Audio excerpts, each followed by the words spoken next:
The scene opens in a dimly lit room. A man in his late 30s, looking weary and defeated, sits on the edge of his bed. His eyes are hollow as he stares at a bottle of pills on the nightstand.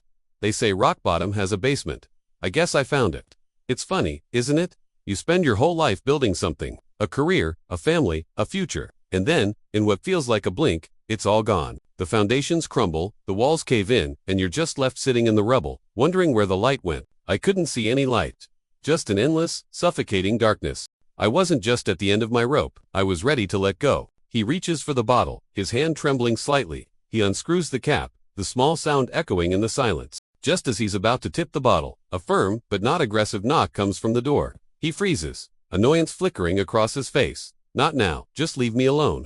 The knock comes again, more insistent this time with a heavy resigned sigh. He gets up, drags his feet to the door, and opens it just a crack. Standing there is a woman in her early 30s. She's dressed simply but stylishly. Her expression is calm, her eyes sharp, yet they hold a surprising kindness. You called? I didn't mean to. It must have been a mistake. I'm sorry. Mistakes don't usually knock twice. Looks pretty dark in there. Mind if I come in? He hesitates, a battle of suspicion and exhaustion playing out on his face. He looks back into his dark room, then at her steady gaze.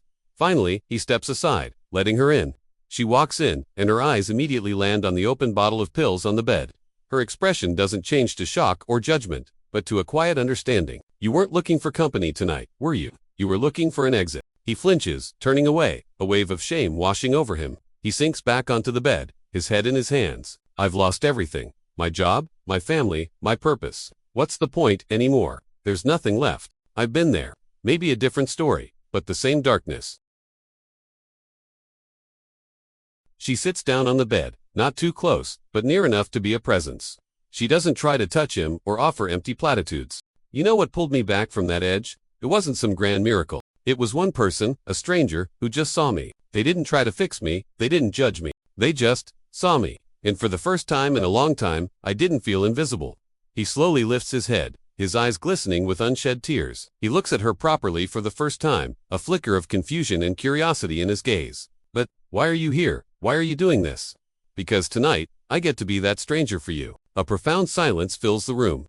It's not awkward or tense, but heavy with unspoken emotion. He looks from her face to the bottle of pills. His hand moves slowly, deliberately, and pushes the bottle away. Across the nightstand, he takes a shaky breath, the first real breath he's taken all night. Stay please, just for a while. I'm not going anywhere. If you or someone you know is going through a difficult time, please know that you are not alone, and help is available.